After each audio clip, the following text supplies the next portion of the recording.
축복합니다. 예, 행복하시기 바랍니다. 예. 예, 우리 제가 한번 물어보겠습니다. 지금 부모님들이 생존해 계시는 분들 손 한번 들어보세요. 예. 그래도 많으시네. 예. 우리 아마 제가 강태강 목사님 이번에 본국 가서 어머님하고 여행 계획했다가 어머님이 너무 또 건강이 안 좋으시니까 또 취소했다가 또 붙들고 가셨다가 그 어머님에 대한 글을 올려놓은 걸 읽었는데, 강 목사님 90 몇 세인가요? 예, 90세. 예, 이렇게 요즘은 전부 이렇게 건강하신 것 같아요.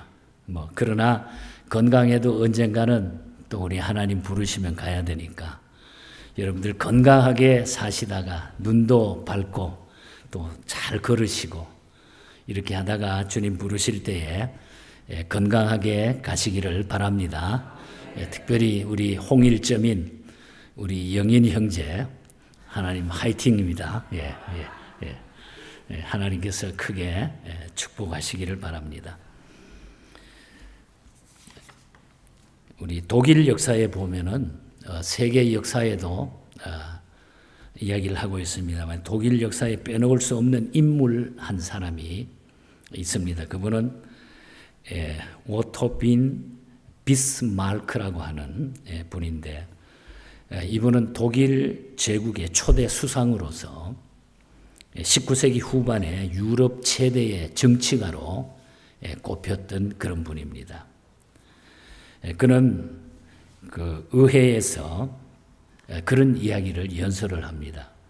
오늘 독일의 문제는 연설과 다수 의결이 아니라 철혈론만 해결된다. 그러니까 앞으로 이 독일이 사는 것은 그냥 한 사람이 강력한 이런 리더십으로 결정이 되지 민주주의 원칙에 의해서 의결로 결정하지 않을 것이다. 이런 좀 독재적인 이런 발언을 했던 분입니다.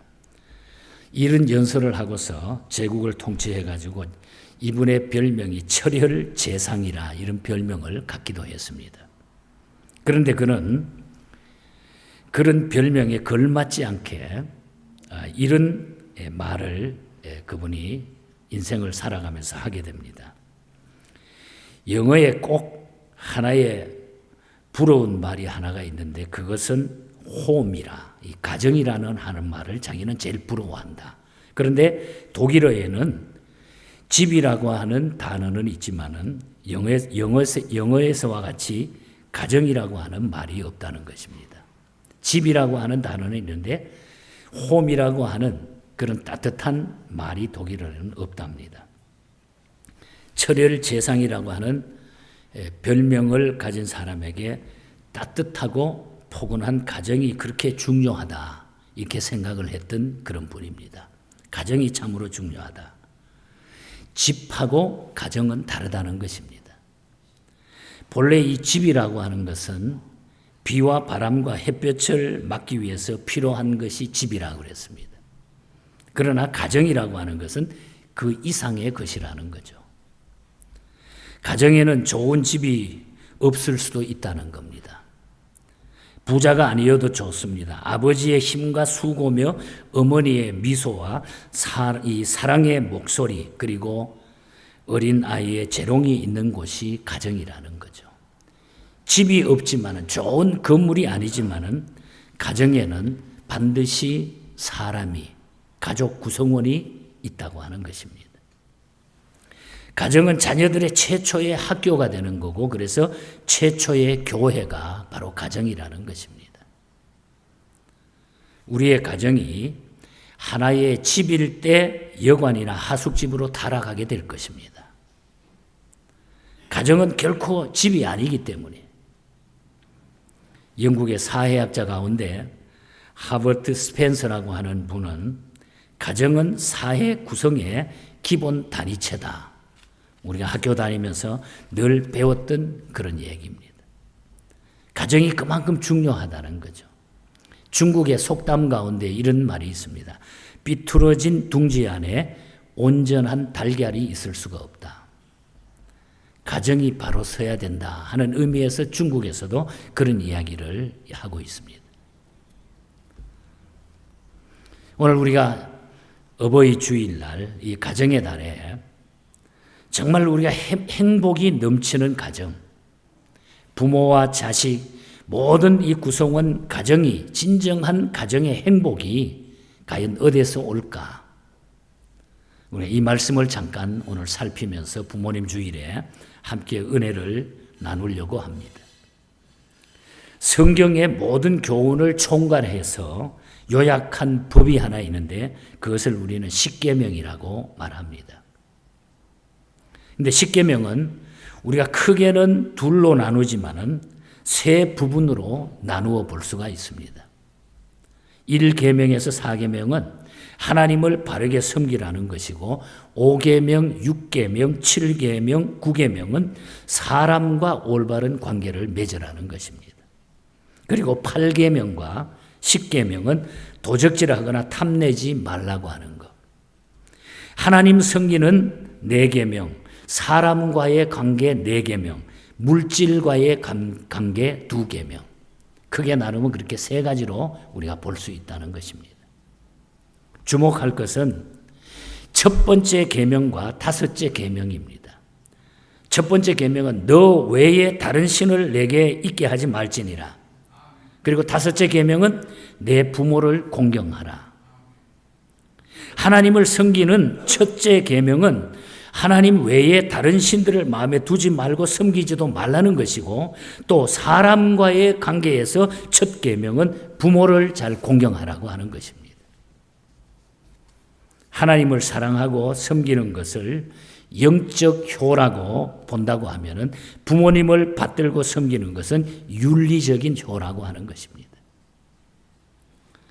성경에 여러 곳에 말씀하고 있습니다. 출애굽기 21장 17절에 보면은 자기의 아버지나 어머니를 저주하는 자는 반드시 죽일지니라. 또 신명기 27장 16절에 보면은 그 부모를 경홀히 여기는 자는 저주를 받을 것이니라. 레위기 20장 9절 역시 같은 말씀을 하고 있습니다. 사무엘하 7장 14절을 보면 나는 그에게 아버지가 되고 그는 내게 아들이 되리라. 하나님은 이스라엘의 아버지가 되시고 이스라엘은 하나님의 아들이 된다 하는 그런 말이죠. 이 말은 바로 하나님은 우리의 아버지가 되고 우리는 그의 아들들이라, 그의 자녀들이라. 그렇다면 아들은 아버지를 받들고 섬기는 효를 행해야 되는 것이 당연하다고 하는 그런 말씀이죠.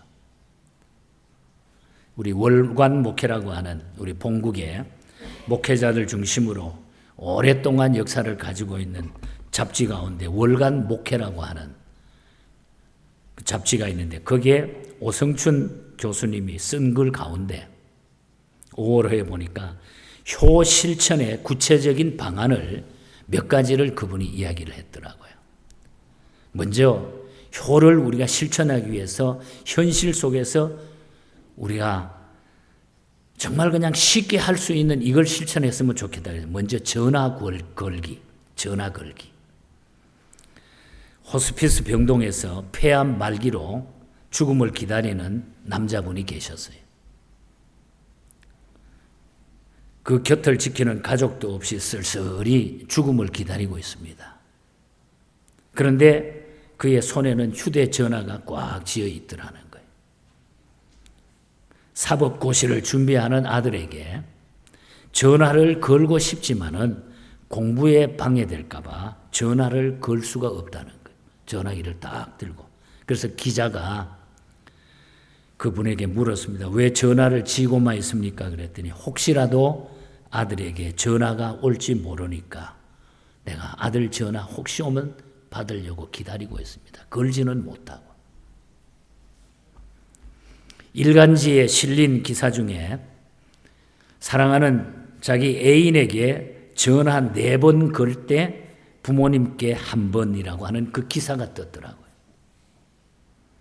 결혼정보회사 두오라고 하는 조사에 따르면은 20대에서 30대 남성 286명, 그리고 여성 526명, 모두 812명을 대상으로 부모와 여인의 애정도에 관한 설문조사를 결과를 발표를 했는데, 여인에게 일주일 평균 13.8회 전화를 하는가 하면은 부모에게는 1.5회 전화를 한다.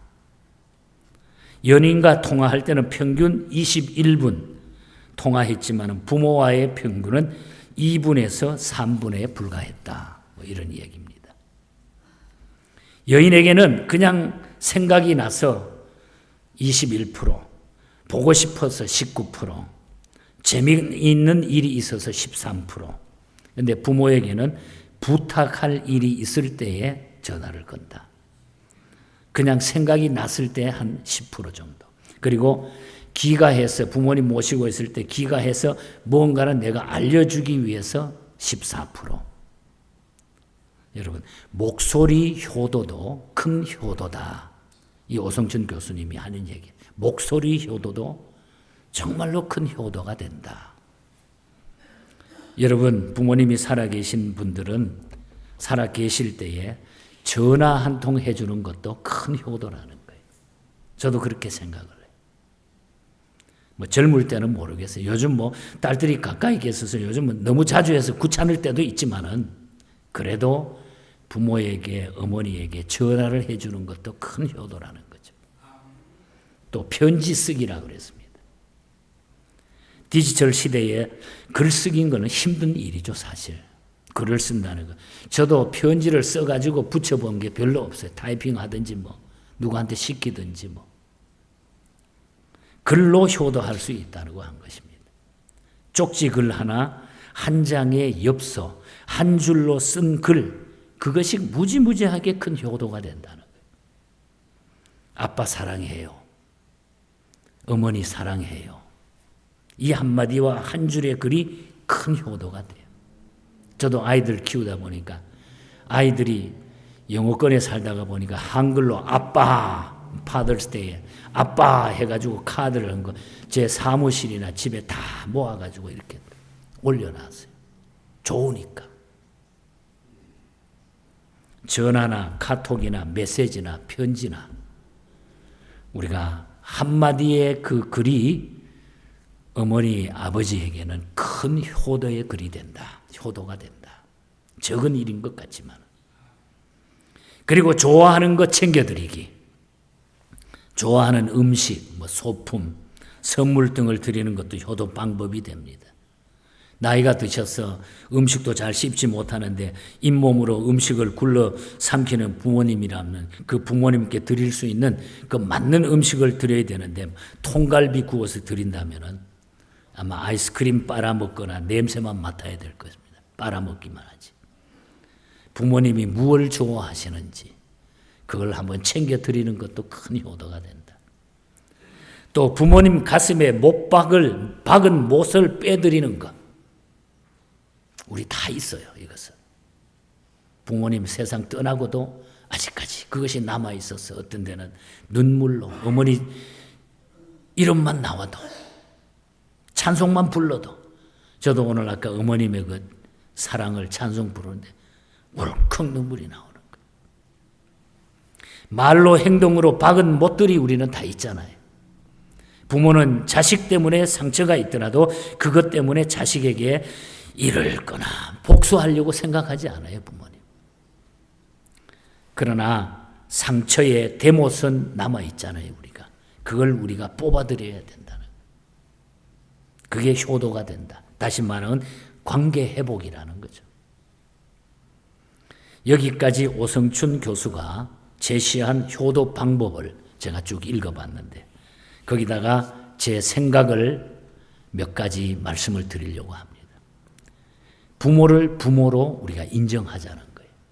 부모를 부모님으로 인정하자는 거예요.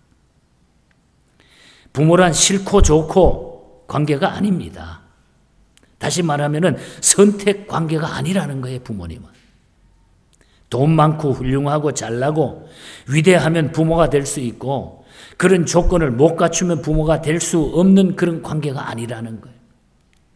가난해도 병들어도 배운 바가 없어도 부모는 부모님이라는 거예요. 이 관계는 하나님이 허락해 주신 관계라는 거죠. 부모와 나와의 관계는 하나님이 허락해 주신 관계라는 거예요. 부모를 부모로 인정하는 것이 효도라는 거예요. 효도의 첫 길이라는 거예요. 그런데 요즘 시대는 부모를 부모로 인정하지 않고 산다는 데 문제가 생긴다. 부모를 부모로 인정하는 것.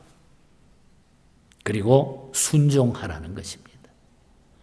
바울은 우리가 잘 아는 에베소서 6장 1절에 자녀들아 너희 부모를 주 안에서 순종하라 이것이 옳다 그랬어. 이것이 옳으니라. 잠언 1장 8절에 보면 내 아들아 내 아비의 훈계를 들으며 내 어미의 법을 떠나지 말라 그랬습니다.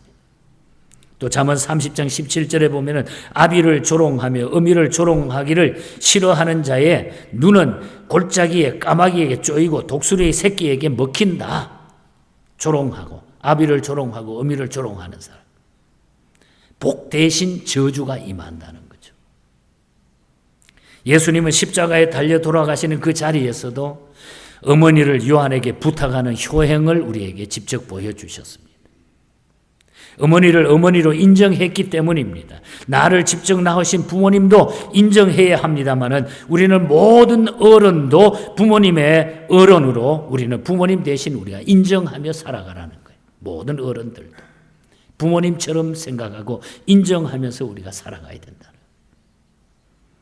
내 부모님께 효도하는 것도 중요하고 어른들을 공경하는 것도 매우 중요하다고 하는 그런 말씀입니다. 그래서 에베소서 6장 2절 내 아버지와 어머니를 공경하라. 이것이 약속이 있는 첫째 계명이 되느니라. 첫 계명이라. 그래서 우리가 순종하는 것, 공경하는 것, 부모를 부모로 인정하는 것, 그리고 편안하게 해드리는 겁니다. 편안하게 해드려야 돼. 편한 것보다 더 좋은 것이 없어요, 여러분. 편함은 최고예요, 여러분. 언젠가 보니까 밍크 코트 한 벌에 뭐 만불한다. 또 어떤 데는 보면 제가 1억 한국 돈으로 계산해 1억 2천 밍크 코트 한 벌에. 또 양복 남자 양복 한 벌에 12,000불 하는 양복. 그래서 내가 도무지 저거는 뭘로 만들었을까? 여러분 그 옷을 부모님에게 해드린다고 해도 그 옷이 내게 맞아야 내 옷이 되는 것입니다. 그렇지 않아요, 여러분? 작거나 크면 입을 수가 없어요. 맨날 걸어두고만 보죠. 그걸로 만족할 수 있습니까? 입어야 옷이죠. 마찬가지입니다. 제 아무리 부모님께 잘 해드려도 편치 않으면 효도가 못 된다는 거예요. 편치 않으면. 돈을 무더기로 싸다 드린다고 해도 편치 않으면 효도가 안 된다는 거예요. 마음을 편하게 해드려야 됩니다. 몸도 편하게, 환경도 편하게 해드리는 것이 우리가 큰 효도의 길이라. 그리고 중요한 것은 신앙의 길을 함께 걸어야 돼요, 우리가. 부모와 자식은 신앙의 길을 함께 걸어가야 돼요. 교회들 가운데 주변에 보면은 아버지의 뒤를 이어 목사가 된 사람도 있고, 뭐 장로님이 된 사람도 있고, 또 신앙의 가정이 대대로 이렇게 물러가는 그런 가정들을 볼 때마다 참 감사하고 감격스럽기도 해요. 지난 4월 27일에 우리 친한 친구가 대구 서문교회 담임을 30년 하다가 이제 은퇴 예배를 해서 후임 목사를 갖다 놓고, 그리고 그 교회가 역사가 그 아버지 이성은 목사님이 우리 총신 설교학 교수할 때 하셨는데 이분이 40년을 목회하고 그 아들이 뒤를 이어서 30년 목회를 하고 아버지와 부자가 70년을 목회하고 은퇴를 한 거예요. 그리고 후임 목회자를 갖다 놨어요. 그 은퇴식을 할 때에 유튜브에 우리 친구들 카톡방에 그걸 올려서 쭉 제가 보는데 참 감사하다. 귀한 일이다. 제가 우리 친구는 너무 잘 아니까 성격도 알고 그냥 목사 안 되려고 성악을 전공했거든요. 부르고 젊을 때부터 그냥 돌더니 아버지는 붙들고 그 아들을 위해서 기도하고 생기기도 잘생겨, 키도 뻘쩍 크고. 그런데 자기는 그래 어쩔 수 없이 붙들려가지고 목사가 됐는데, 자기가 이렇게 하니까 이제 은퇴하고 나니까 하도 시원하기도 하고, 하나님 이제 내 멋대로 좀 살아볼게요, 농담 삼아 그런 이야기도 하더라고요. 그래서 그걸 보면서 야, 어떻든 자녀와 아버지와 아들이 같은 길을 걷고 신앙의 길을 걸었다고 하는 것이 참 귀한 일이다. 여러분, 목회라고 하는 것은 밖에서 보는 것처럼 그렇게 쉽지가 않습니다. 만만치 않는 것입니다. 힘든 것만도 사실입니다. 그렇다고 마냥 어렵기만 한 것도 아닙니다. 어쨌든 부모님이 걸어갔던 그 길은 쉬운 일이 아닌데도 불구하고 아들이나 자녀들이 그 신앙을 본받고 끝까지 갈 수 있었다고 하는 것이, 이것이 너무나 감사한 것, 감격적이라. 그래서 우리는 부모님과 자녀는 같은 신앙의 길을 걸을 수 있어야 된다는 거예요. 꼭 목사가 되라는 게 아니에요.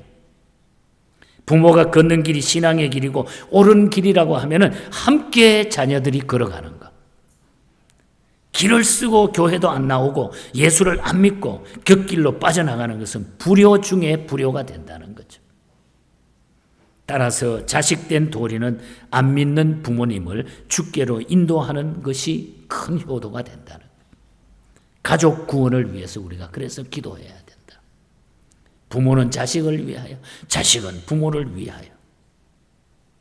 오늘 읽은 시편 112편은 행복의 삶, 행복한 가정이 어떤가를 우리에게 보여줍니다. 그래서 제가 오늘 이야기했던 그 사실을 마지막 이 말씀으로 결론을 내리려고 해요. 세 가지로.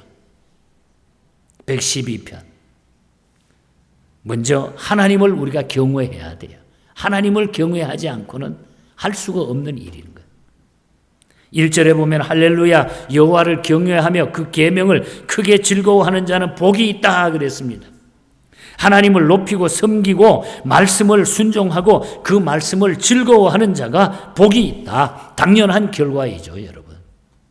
중요한 것은 어떤 복을 받느냐. 3절에 보면은 부요와 재물이 그 집에 있으며 그의 공의가 영구히 서 있으리로다. 영원히 있게 하리라. 하나님을 경외하고 받는 복은 경제적인 복과 영적인 것이라. 부요의 재물은 물질의 축복이고 의인은 영적인 은혜요 축복이라는 거예요. 그러니까 하나님을 사랑하고 경외하면은 영육간의 복을 받아 영혼도 잘 되고 육신도 잘 된다고 하는 거. 그래서 온 가족이 예수 믿는 가정이 되는 것이 가장 행복한 가정이야. 행복해지는 거라. 여러분, 이런 가정이 다 되시기를, 또 이런 가정이 된 것을 하나님 앞에 감사하기를 축복합니다, 여러분. 하나님을 경외하면 되는 거예요. 하나님을 경외하면 다 해결이 되는 거예요. 다. 그 다음에 두 번째는 정직하라는 거예요. 하나님을 경외하고 정직하라는 거예요.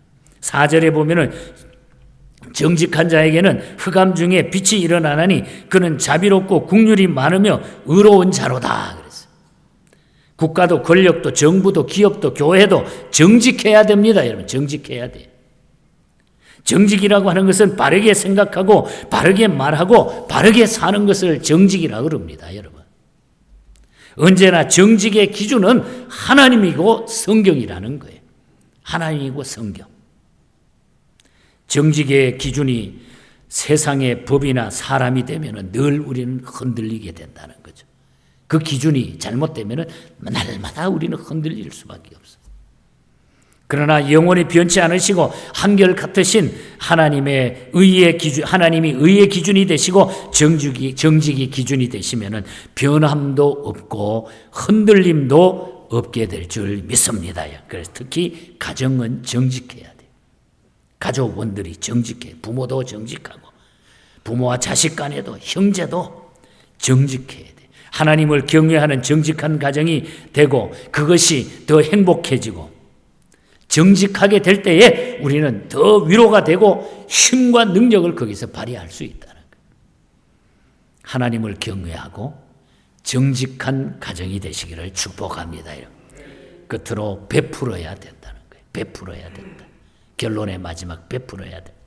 9절에 보면은 일찍 끝까지 못 읽었습니다만 9절에 보면 저가 재물을 흩어 빈궁한 자에게 주었으니 그 의가 영구히 있고 그 뿔이 그 영광 중에 들리리로다. 세 종류의 부자가 있다고 생각합니다. 하나는 번 돈으로 자기만 위해서 쓰는 부자가 있어요. 많이 벌어가지고 자기를 위해서 쓰는 부자. 자기만을 위해 살 뿐 남이나 사회를 위해 쓰지 않는 그런 사람입니다. 두 번째는 여러분, 자기도 안 쓰고 남도 안 주는 사람이 있어요. 구두쇠처럼 오직 벌고 모으는 일에만 삶을 투자합니다. 모으는 일에 재미를 붙여가지고 제대로 먹지도 않고 입지도 않아요. 그런데 나중에 지켜보게 되면 결국은 나이 들어 세상 떠나면 자식들이 그 돈 때문에 싸우거나 탕진해버립니다. 자식들이 싸움이 나게 돼요. 우리 주변에 많이 봤잖아요. 지금도 한국에 보면은 그런 일이 허다히 일어나고 있어요. 형제간에. 허다히. 10명이면 6명이 일어난다는 거예요. 그런 가정이라는 거예요. 오늘 이 시대가. 그리고 세 번째는 피땀 흘려 번 돈을 사회를 위하여 하나님의 영광을 위하여 바로 바치고 쓰는 겁니다. 당연한 이야기예요. 오늘 본문 5절과 6절에 보면 이런 말이 나옵니다. 은혜를 베풀며 구워주는 자는 잘 된다. 은혜를 베풀며 구워주는 자는 잘 된다고 했습니다. 또 9절 끝에는 그의 뿔이 영광 중에 들리리로다. 뿔이 들린다고 하는 것은 이름과 영광이 확 드러나게 된다는 거죠. 여러분, 우리가 하나님 앞에 살아가면서 베푸는 삶이 우리에게는 가장 행복을 가져오는 그런 삶이 됩니다. 제가 지난 목요일 날 그동안 자기 남편을 모시고 병간호하느라고 수십 년을 고생했던 우리 자매 한 분이 계세요. 우리 교회 늘 선교 헌금을 보내오기도 하고 했던 분인데, 목사님 이제 남편이 금년 초에 돌아가셨는데 우리 집에 한번 방문해 주시면 감사하겠습니다. 집사람하고 둘이서 저는 목요일 날 새벽 기도를 마치고 벨리 저 꼭대기에 있는 그곳에까지 찾아가 봤어요. 참 어렵게 산 자매였어요. 그리고 하여간 열심히 일을 해요. 여자분인데도 열심히 일을 해요. 그 뒤에 정원에 이 풀을 깎는데 사람 불러가지고 돈 나가는 게 아깝다고 자기가 여자분이 사다리 놓고 60이 넘은 사람 팍 깎고 지독하게 아주 독하게 그렇게 살아가는데 자기가 쓸 때는 돈을 쓰고 안 쓸 때는 안 쓰는 거예요. 그래서 목사님 제가 오라 그런 거는 기도받고 싶어서 그렇고 또 우리 남편이 떠났고 이제 자유로워졌는데 제가 이거 한국 가서 쓸 돈인데 어머님하고 가서 쓸 돈인데 이거 중국에 선교비로 제가 드리고 싶습니다. 그렇게 큰 돈은 아니지만 한국 돈으로 50만 원을 봉투에 넣어서 주시면서 그래서 기도하고 아침 식사를 같이 하고 왔습니다. 또 한 자매는 저 얼마인에 사는데 우리하고 전혀 몰라요. 어떻게 알아? 이제 소문을 듣고 늘 1년에 한 번씩 오라 그래요. 국제결혼해가지고 외국인 남편하고 사는 분인데 모았다가 이거 선교헌금으로 준다고. 제가 그런 분들을 생각하면서 가슴이 막 뜨거워지는 거예요. 제 자신이. 야, 우리가 베풀면 살자, 주면서 살자, 하나님 앞에. 이제 곧 주님 부르시면 가야 되는데 내가 가지고 있는 거 이거 어떻게 보면 다 쓰지도 못하는 건데 마지막에 그냥 두고 갈 건데 이거 고집하면서 내가 살았던 것이 후회스럽기도 하고 제 마음이. 그런데 하나님은 이상하게 그런 마음을 먹는 자들에게 하나님은 복을 주신다는 거예요. 우리 성도들 가운데도 제가 다 알아요. 한 분 한 분 내가 다 이야기를 못 해드려요. 혹시나 좋은 이야기 해도 상처가 될까 봐. 어려운 생활을 하시면서 돕기 위해서. 여러분 이것을 하나님은 기뻐하시는 거예요. 여기에 우리가 진정한 행복함이 있고 여기에 진정한 가정의 행복이 있고 내 개인의 행복이 있고 하나님의 축복의 행복이 여기서 온다는 거예요.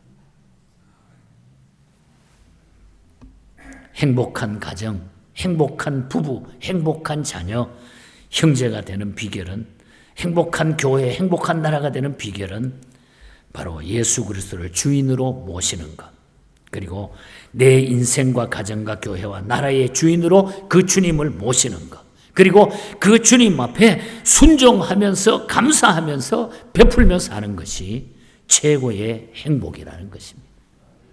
그 가정에 늘 아름다운 모습들이 비춰질 거예요. 테이블에 앉은 자녀들과 부모들이 먹는 그 음식이 복되고 나누는 대화가 복되고 그 가정에 주시는 하나님의 은혜가 늘 기름진 것으로 차고 넘치게 될 줄 믿습니다, 여러분. 가정이 행복하면 다 우리가 행복하게 돼요. 교회도 마찬가지입니다. 우리 가정들이 다 행복하면 교회가 저절로 행복해진다고 하는. 사철의 봄바람 불어있고 하나님 아버지 모셨으니 믿음의 반석도 든든하다.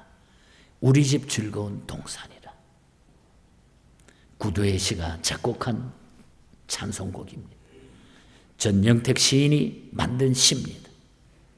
아침과 저녁에 수고하여 다 같이 일하는 온 식구가 한 상에 둘러앉아 먹고 마시니까 여기가 우리의 낙원이구나. 낙원이구나. 고마워라 임마누엘, 예수만 섬기는 우리 집. 고마워라 임마누엘, 복되고 즐거운 하루하루. 고마워라 임마누엘, 예수만 섬기는 우리 집. 고마워라 임마누엘, 복되고 즐거운 하루하루.